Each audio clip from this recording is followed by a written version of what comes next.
Good morning, ladies and gentlemen. Let's get going.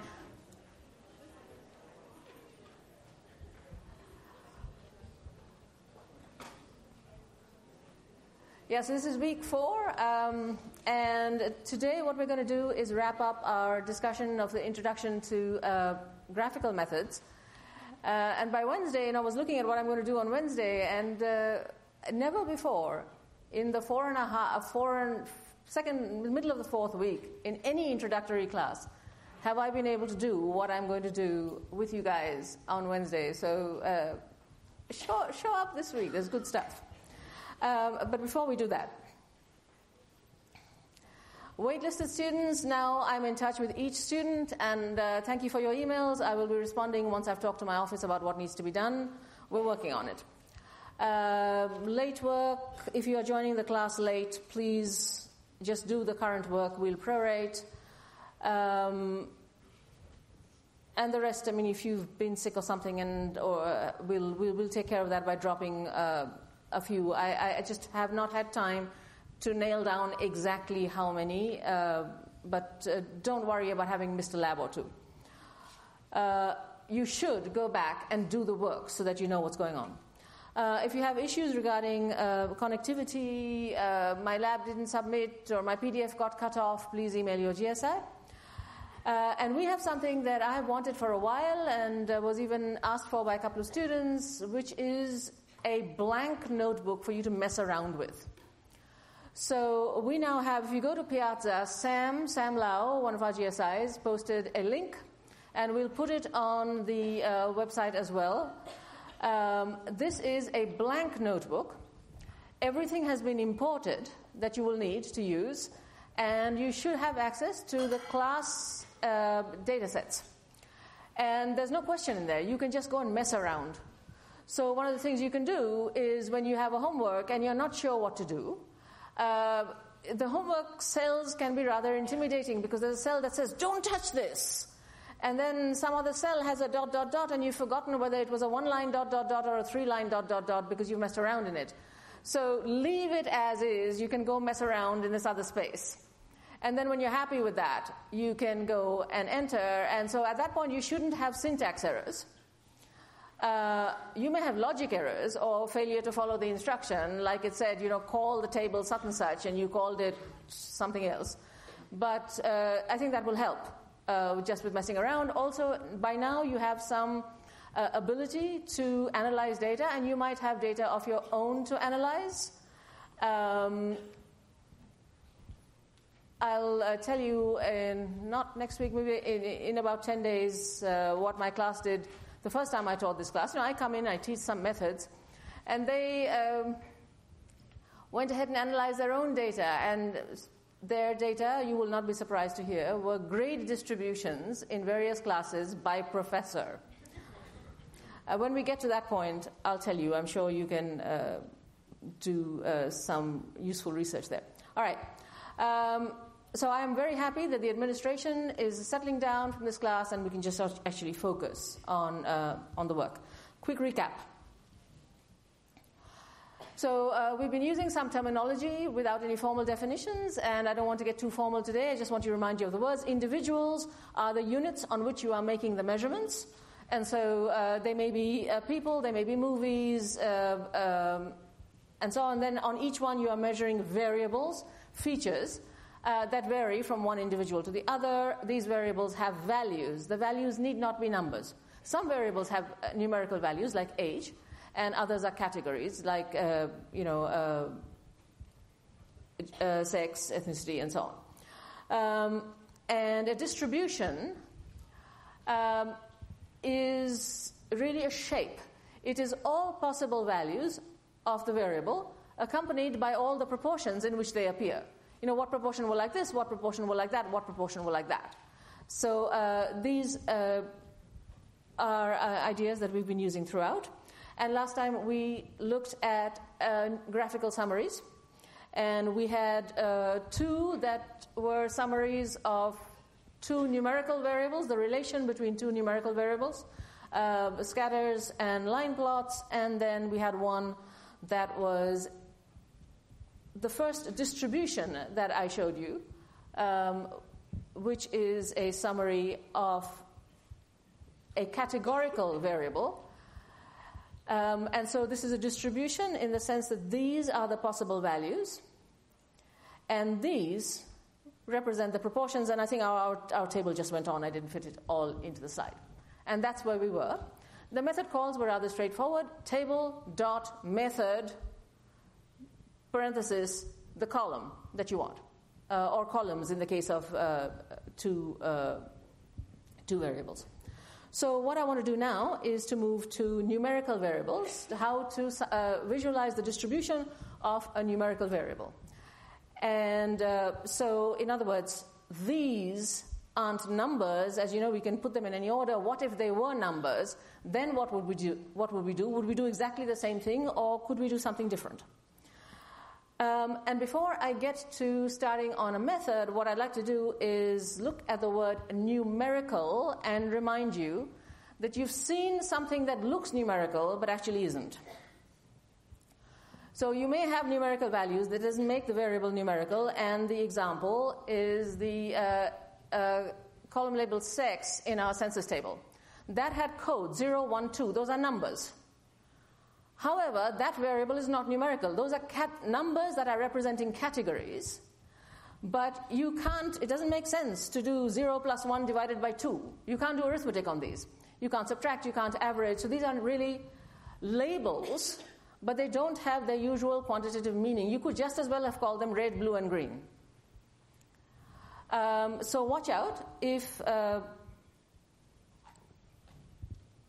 numbers are actually codes for categories. Don't treat them as numerical variables. Now, if you have genuinely a numerical variable, and we did last time several, we had age, we had the size of the population, we had a number of movies that do this and that, then you have some scope to do some analyses. And the diagram that we're going to focus on today is called a histogram. And its job is to display the distribution of a numerical variable. And what I'll do is we'll first draw it, and then we will look at its various properties. So before I get to demo time, questions thus far?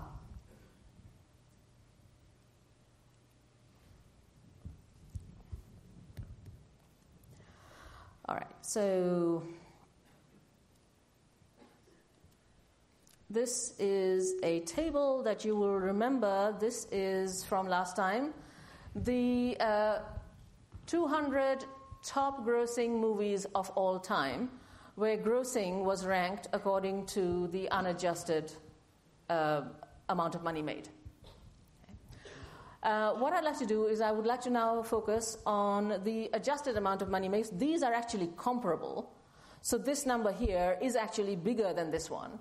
Whereas if you look at this gross amount that starts with a 658, that's smaller. Yes, Titanic compared to Avatar, the actual gross was smaller, the adjusted gross is larger. Can you explain why the actual gross was smaller? Time, it was an earlier movie. Okay, so what I'd like to do is look at this variable, the adjusted amount, and try to get a summary of, how that variable is distributed. And so what we're going to do is first just keep the data that I want to keep. So I want to keep this, and I want to keep this. Therefore, I'm going to create a table that I call millions. It takes my table top, and it selects column 0, that's this guy, and then it throws in this column, but with a name I like better. I don't want to be typing parentheses all the time. And then these are very long numbers. We've converted them to millions. So you divide each number by 1,000,000, and then you round to 2 decimal places. Can somebody please explain to me why np.round and not round?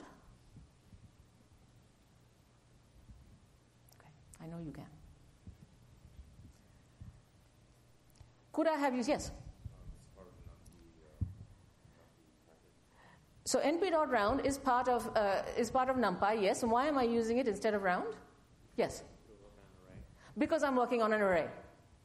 Right? This thing in here is an array. It's not one number. It's 200 of them. Right? If you want to round 200 numbers at once, then round doesn't work, because round works on one number. You need the NumPy method. It does the same thing, but it does it for all 200. Okay. And that table we are calling millions. And that looks like that. These are numbers that are much easier to certainly to start labeling. Okay. So Star Wars The Force Awakens made $906.72 million, approximately $907 million. Okay. So what we're going to do now is we're going to summarize this list by means of a picture. And I would like to take a look at this line of code. Okay. This is the name of the table. The picture is called a histogram, therefore .hist. As before, the name of the column, and until now, we have kind of stopped here, have we not? We haven't done the other bit. You agree? Table.method in the column to which you want to apply. Today, I'm going to insist on units, because these are numbers, they have units of measurements, and the units are going to inform what happens on the other axis as well. So that unit option is actually, the unit argument is optional. You don't have to use it. But to understand what it's doing, it is a good thing. Please note that the argument is unit and not units. So a lot of the questions that I'm seeing on Piazza and some of the questions that I see you, are people using words that look like the word that's in the code. And to an English reader would make sense. If somebody said units or unit, I would understand that they mean the same thing, but Python doesn't. So if you are having errors, if you're using a method, it's a good idea to go back and see, am I using it exactly as it was described? Yes. There was a question. Oh, okay. And so what I'm going to do is I'm just going to draw this picture, and then we're going to examine it bit by bit.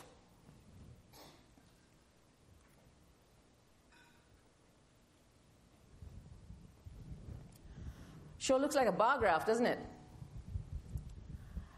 Really looks like a bar graph, but it's got weird numbers going up on the vertical and so on. And so we're going to take a look at what this is doing and why it is drawn this way. Okay? And as always, when we start out looking at any 2D graph at all, the first thing we're going to do is we're going to look at the horizontal axis. The eye always goes to the vertical, but let's discipline ourselves and look here. Okay, the variable is adjusted gross. The unit is millions of dollars. We specified this right here. Okay. All right, so then what has happened is that the 200 movies have been what is called binned. They've been put into bins. Bins are like baskets. And here's one set, here's another set. So these movies made approximately $300 to $450. These movies made more, and so on. They've been binned. And then bars have been drawn in a certain way. So the first thing that has happened is that they've taken the movies and split them into categories. So naturally, there's the question of, well, what if the movie that just was right there, which bin did it go in? And every time you take a number, it's a set of numbers, and you bin them, you have to have some decision about what you do at the end point. Python makes a Python decision. In this bin right here, it includes the left end, but not the right. So if a number was here, exactly there, it would not go into this bin, it would go into this one. Everyone clear? So we said the endpoint convention is that the bins include the left end, but not the right. And that's just something you have to do. Now this raises another question. Well, what about that last one? The last one actually isn't very visible on this scale, but there's something here. Okay? What about that last one? Where's that going to go?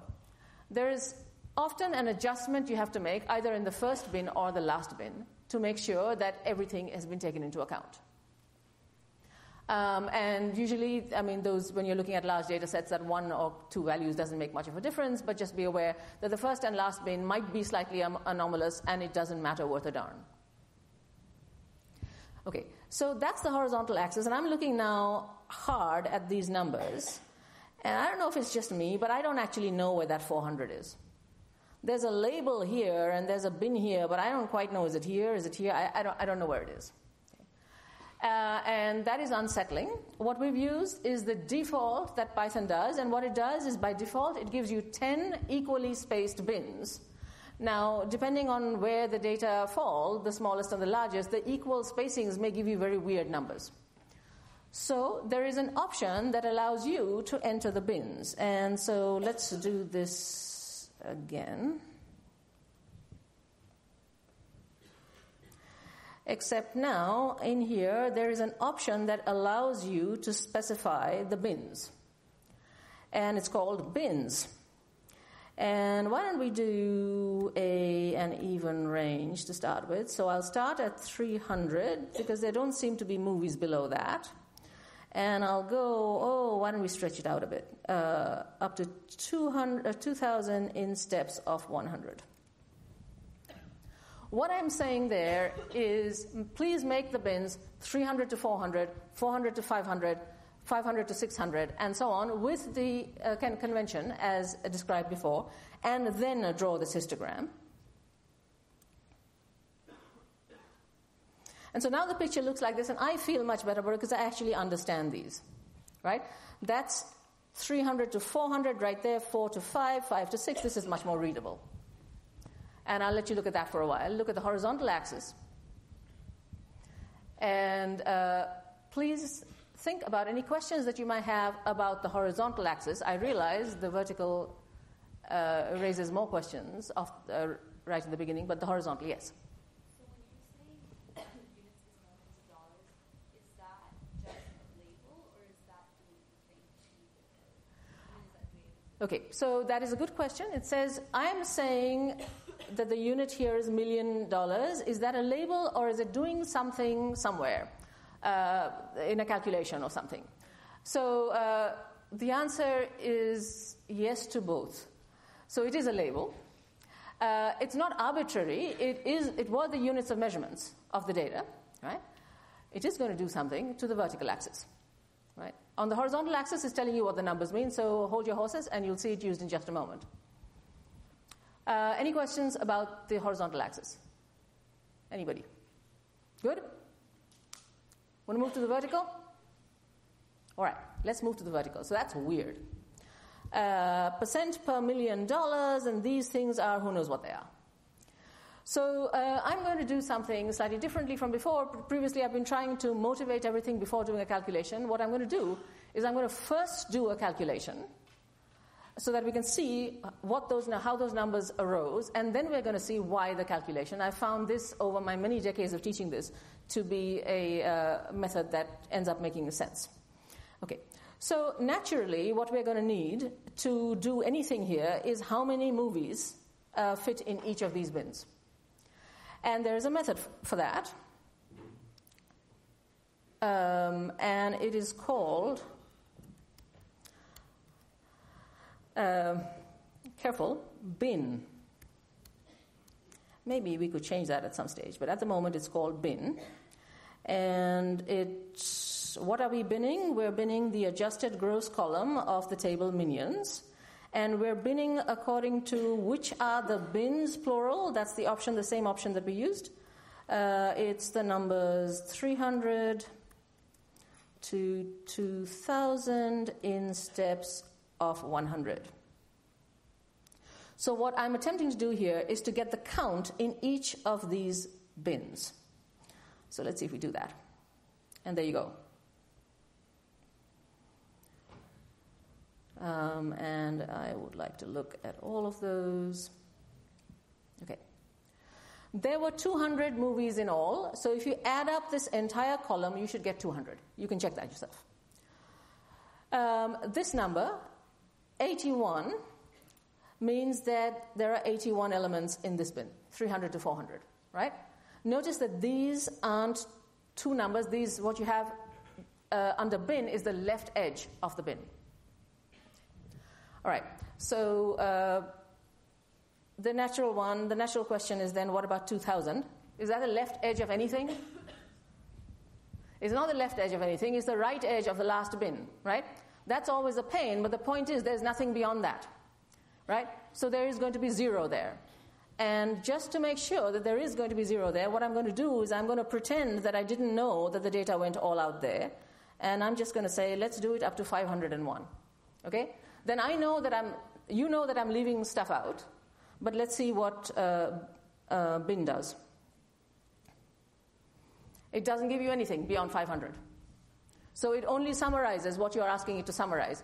That may not be a good thing to do, so try not to do it if you can help it. Okay, So now you understand the counts in here. And what we're going to do is we're going to see how that leads to a 0.4 up there. And yeah, sure, it looks like 1%, but maybe not quite. Let's take a look. Right. So heights involve two quantities. We've just said that the bin contains 81 out of 200. 81 out of 200 is 40.5%. The width of the bin is $100 million wide.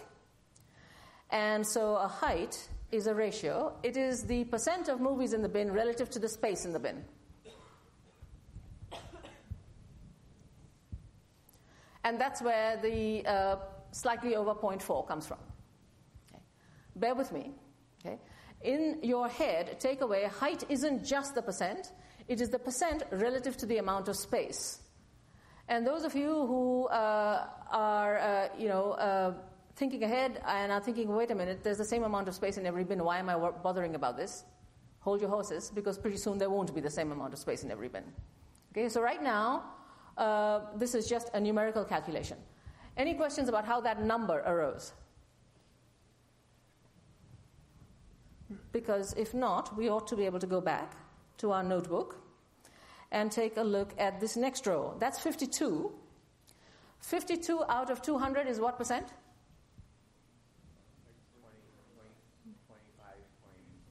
52 out of 200. You're close. Whoa, okay. 25, 25.1, 25.5, 52 divided by 200. Let's cancel. 52 divided by 200. Cancel the twos. Right? 26 divided by 100. Yes, no, or maybe? Yes, 26%. Okay. I'm really glad we have computers. But let's try learning how to divide 26 by 2, 52 by 2 and not get tied in knots. Okay. 52 out of 200 is 26%. So that's the percent in the bin. Which bin? It's this bin that starts at 400 and ends at 500. How much space is there in the bin? There's $100 million again. So 26% over relative to $100 million is your right there. Does that look like 0.26? Yes? All right? That's how the heights are being calculated. Okay. And this seems like a big drama for just dealing with percents, but let's just make sure that we agree. So here is something, what did I do here? Oh, I just created a table called bin counts that does this, and, well, so we converted something to a percent, and then we divided by 100, and this code is both straightforward and not interesting right now, so I'm going to just... What we're doing is in one row, we are in one go, we are converting every count to a table, to a percent out of 200, and then dividing by the common $100 million. That's here. And these are the heights. So 0.405, 0.26, 0.14. Do I agree with that? Let's see them. Yeah. 0.405, 26, 0.14. Looking good so far, right? Okay. So what I'd like to do is make sure that we're okay with the numerical calculation. Y is another matter. Questions, anybody? Okay.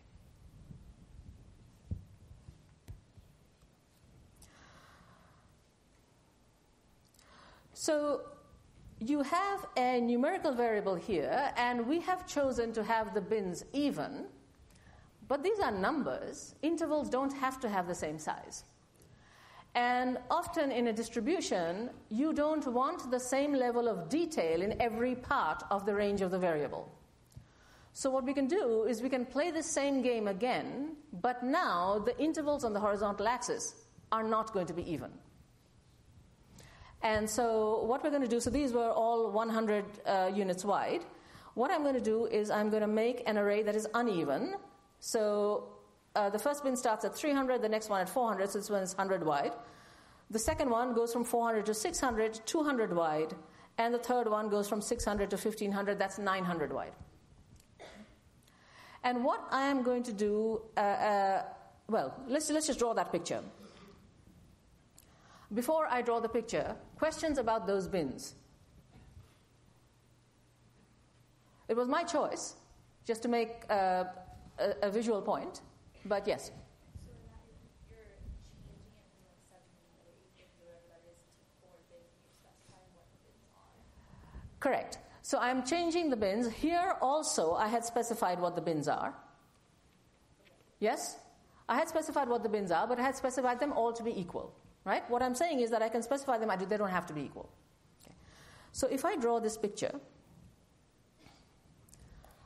you get a picture that looks like that. This is a sort of very rough approximation to the more detailed picture up here.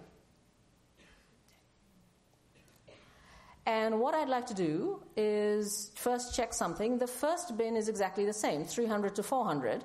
300 to 400, notice that the height is the same. Yep, because it's still those 81 people in there spread over this 100 units of space. And now we have some differences. So why don't we look at the bin counts in here. So I'm still getting the counts of this column, and now my bins are in the uneven array. It's right here. So in the first bin we have 81. In the second bin we have 80.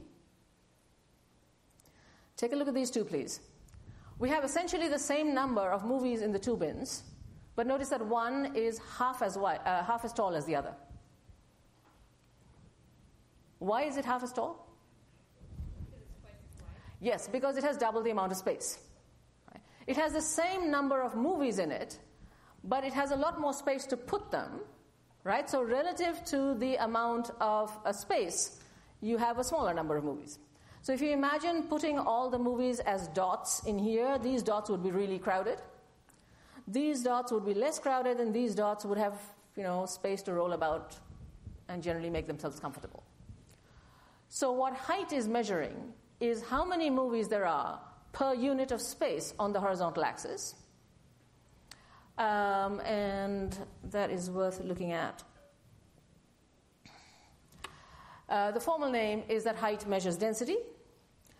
So the calculation is this: the percent in a bin relative to the width of the bin. And so what it is measuring is how crowded the bin is, not how many movies there are in the bin.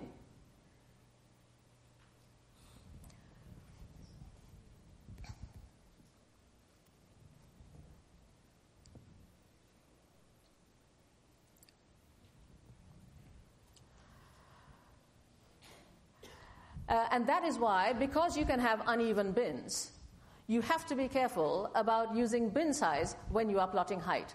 What if you didn't? Right? There is a way to simply plot counts, and here, all those of you who are taking notes, can you just sit on your hands, please? Because what I'm about to do is bad, and I don't want you doing it. So when you call hist, it automatically knows you want a histogram, so it has to divide the percents in the bins by the size of the bins. But you can be ornery and say, no, don't do that. Just plot the counts. Just plot the counts. So you can call hist with this option, normed equals false, which I'm perfectly happy if you don't learn. It says, don't draw a histogram, just plot counts. Don't divide by the bin size. Let me just draw the picture and see what you get.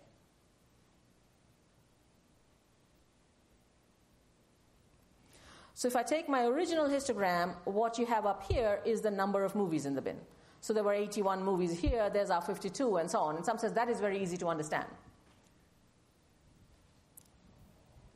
So I'm just reminding you that the first bin had 81 movies, the second bin had 52 movies. These are numbers we've used before. Yep? Okay, so for evenly spaced bins, this is fine. This is perfectly terrific. But now for our uneven bins, that's what the picture looks like. That is not an accurate representation of this. Right? This is not the same as this at all. That's the picture. That's the distribution. This, what is this? This is a mess. We will not make it. See, what's happening is that this bar is huge, and what our eye is picking up as huge is area, not height. Right? So big is now a combination both of height and of width. And therefore, the defining principle of a histogram is that the areas represent the percents. Because what our eye picks up is area, and so if you don't mind, I am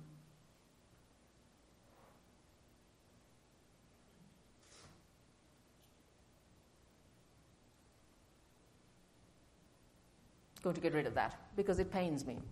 Okay. If you have a histogram, if you have a distribution on which the bins are uneven and you simply plot the counts, you will get a picture that does not make sense. Okay. This is the reason for looking at percents relative to widths. And so let me go back here. Okay, take a look at this. The bar is a rectangle, is it not? So a rectangle area is equal to height times width. And so that's exactly what we're doing here. Height times width is the percent in the bin, and therefore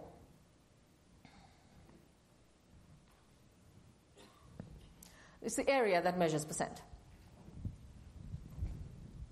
And it ought to measure percent because it's the area that our eyes are picking up as big. So that is the reason for drawing the histogram not just with pure counts or percents on the vertical, but counts or percents relative to the area, relative to the space in each bin. It's because you can make the bins uneven. And so to summarize what we've just seen, if you want to know how many individuals there are in the bin, use the area, right? It's that percent of individuals, therefore it'll be that many individuals in the bin. This question has nothing to do with how big the bin is. It just says how many people are there in this interval, right? Crowdedness, how many people per unit space in the bin, that's height. The two are not the same.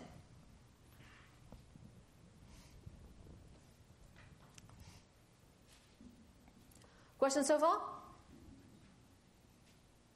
Yes? How do you know when to use uneven bins? Very good question. How do you know when to use uneven bins or even bins? That is really a choice that you make depending on the level of detail that you want.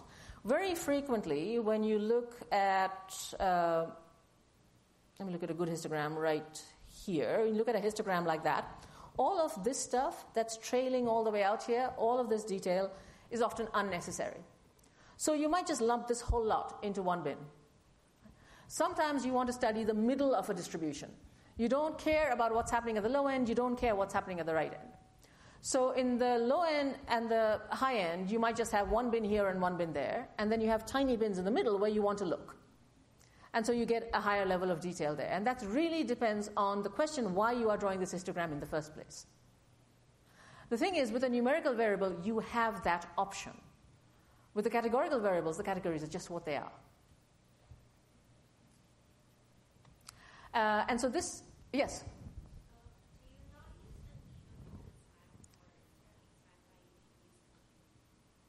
Do we not use what?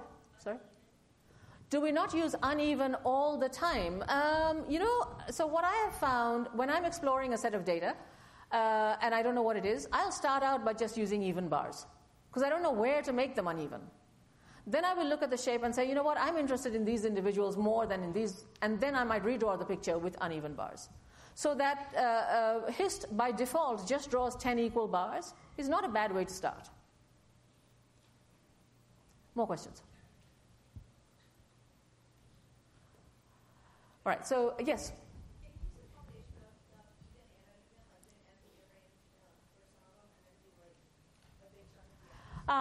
Very good. So the question is, can you make some of them even and some of them uneven? You certainly can. Here is, let me just make myself a cell here.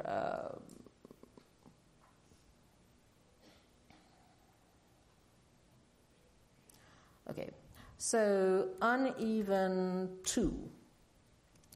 Why don't we do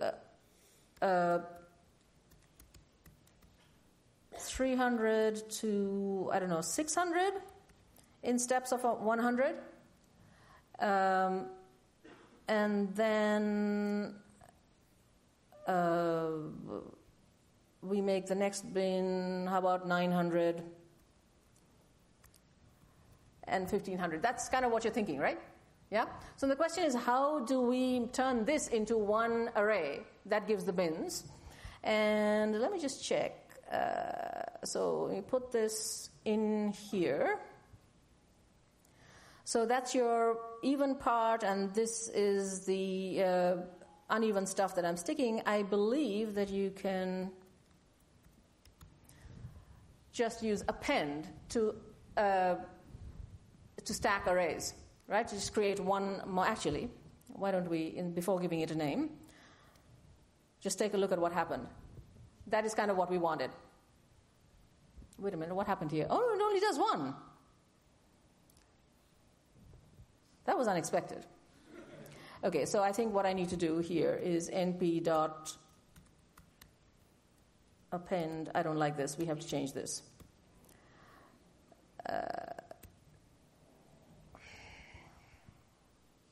Okay, am I missing parentheses here? Let's try that. Yeah. So you take your first array, you attach the next one to it, and then once you've got an array of that, you attach the next one to it. That is boring. We should not have that. We'll do something about that. But that's what you do, right? To get an array, and why don't we give this a name?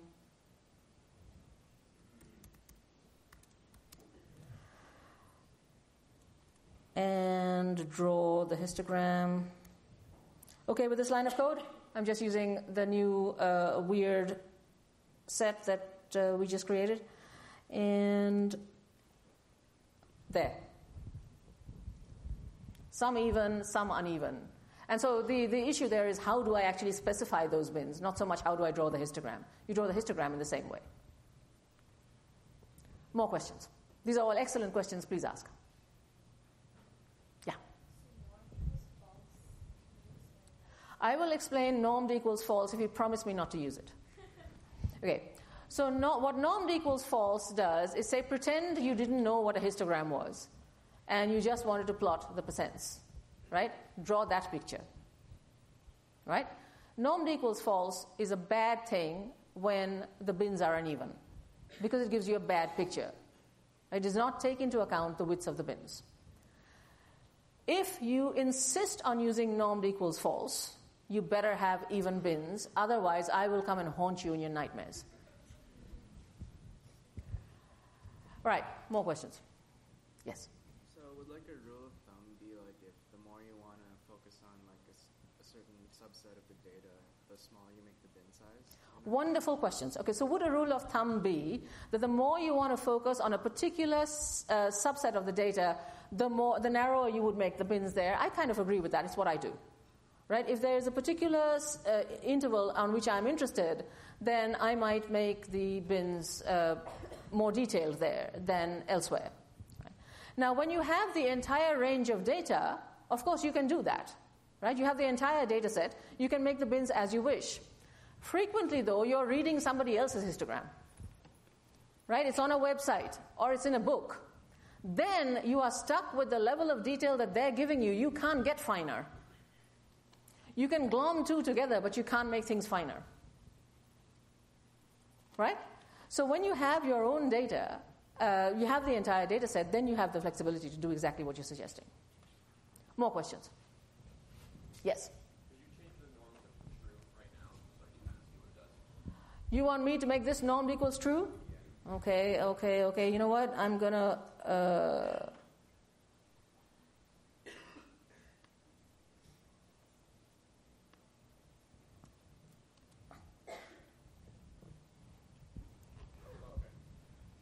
Yep. All right. So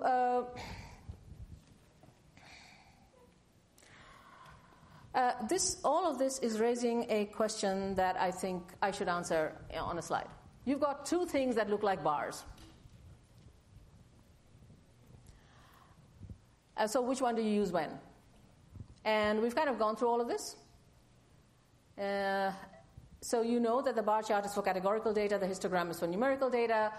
With categorical data, the widths of the bars don't mean anything. You can choose them as you wish. The spaces, you can put spaces in between bars because it's really a picture. With the histogram, your horizontal axis is a number line, right? So you don't have the option to make the interval 5 to 10 narrower than the interval 10 to 15. So it's a number line, and the difference is that on the bar chart, of course, the widths don't mean anything. It's the lengths or heights, depending on which orientation you're drawing a picture, that are proportional to how many individuals there are in the bar, whereas with the histogram, the heights involve both the percent in a bin as well as the width of the bin. Okay? So it's areas. And so, this is a little technical today. And what you should take away from this is when you look at a distribution, it is a great idea to be thinking of areas as percents rather than heights. Here, the technical reason is because you can have uneven bars. There is a bigger reason.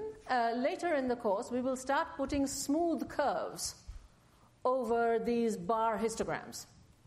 Right?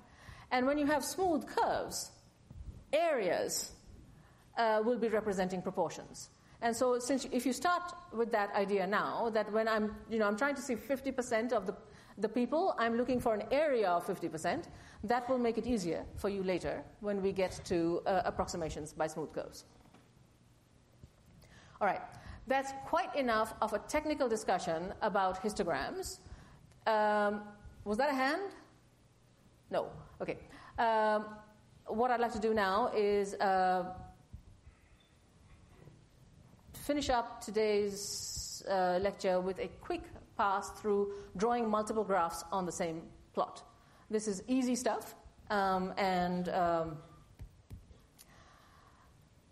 somewhat more fun than dividing percents by widths. I can see, when you come into a class, you start talking to people and you have a sense of the vibe. And until this lecture, the vibe has been great. Everybody's been listening, they've been participating, and today it's kind of like, so let's wake up again. All right. So my purpose now is to show you very easily how to draw multiple graphs on the same axes. And I will start with a data set by a man called Sir Francis Galton, lived in England in the turn of the previous century, and I'll have much more to say about this guy. I don't actually like him as a person, but he was a fabulous scientist and one of the first, absolutely the pioneer of using visualizations and numerical calculations to study relations between variables. And one of the things he was interested in is how physical traits pass down from one generation to the other. And so let me read a subset of his data. He went around measuring people.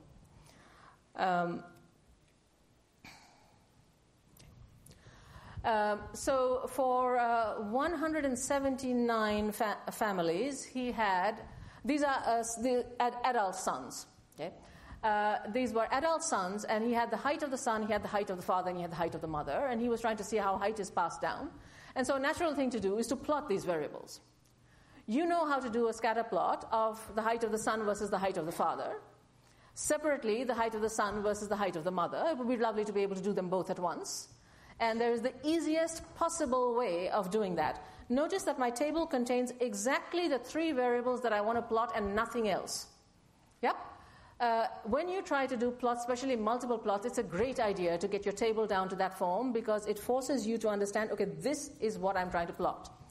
And once you do that, you are rewarded by Python. My table is called heights. Now, what I'd like to do is I would like to look at the son relative to the mother and then the son relative to the father. So the common axis is the son. Okay? So I'm going to draw a scatter diagram.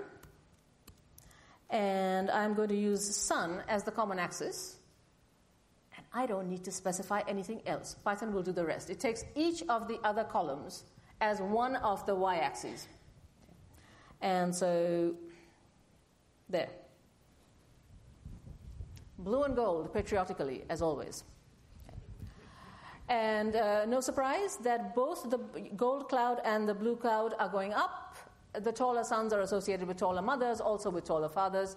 No surprise that the blue cloud, which corresponds to the fathers, is a little higher than the cloud corresponding to the mothers. The fathers are just taller than the mothers. Clear? So this gives you a little flexibility. You just have to ensure that you do want a common axis, and that these two better be, for this to make sense, numbers on the same scale. You should not have one of them be heights and the other one be income. That does not make sense to put them on the same scale. Okay. All right, so that's how you draw two scatter diagrams on the same graph. You would use exactly the same thing to draw two line graphs. Okay, all of this mess is actually stuff you've seen before. Do you remember that census table? Yes? We read it in. It was a big table, and then we selected a bunch of columns. This is exactly, it's just cut and pasted from our previous lecture. We relabeled stuff because these were awful labels. What I'm going to do now is I'm going to focus only on the children. So ages 0 through 18 in the years 2010 and 2014. So these are the infants. They haven't reached 1 year. There were these many of them in 2010 and these many of them in 2014. Everyone clear what the data are? Yeah? They are subsets of data that we've seen before. And what we're going to do is we're just going to look at how these populations vary across the ages of the children. So I'm going to draw line graphs with ages on the horizontal axis, and one graph for 2010 and one graph for 2014. Once again, we have reduced our table to precisely the variables that we need to draw the picture. And so what did I call this? I called it children. Okay. Children.plot. What is the common axis? The common axis is capital age, okay? Take a look at that code and take a look at this code. You see table.method and common axis, same thing.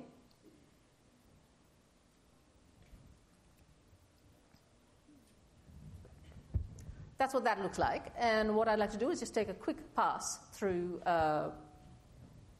these. So sometimes, if I look at age 4, then there were more in 2010 than there were in 2014. If I look at age,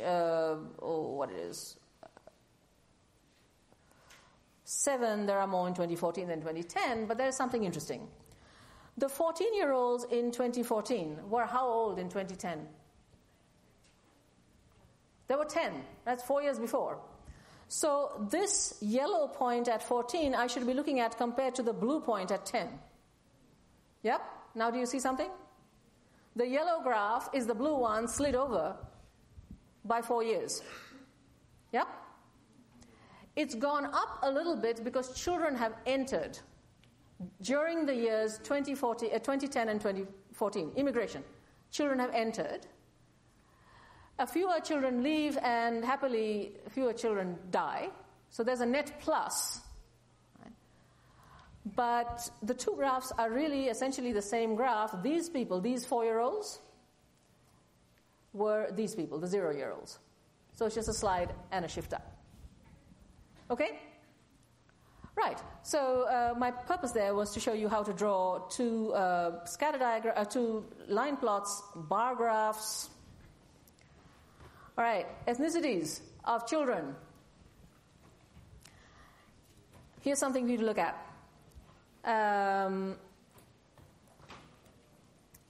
This is all USA and California, all USA children, California children. I am going to look at just the ethnicities of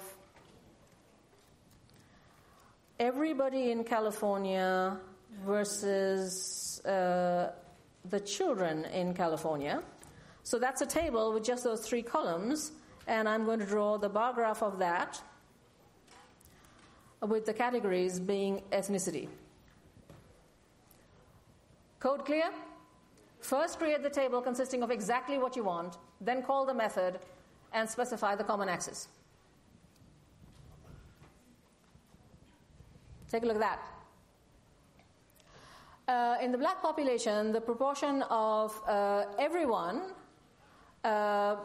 is the same as the proportion among children. In the Hispanic population, if you look at all Californians, just under 40% of them right now are Hispanic. This is 2014 data.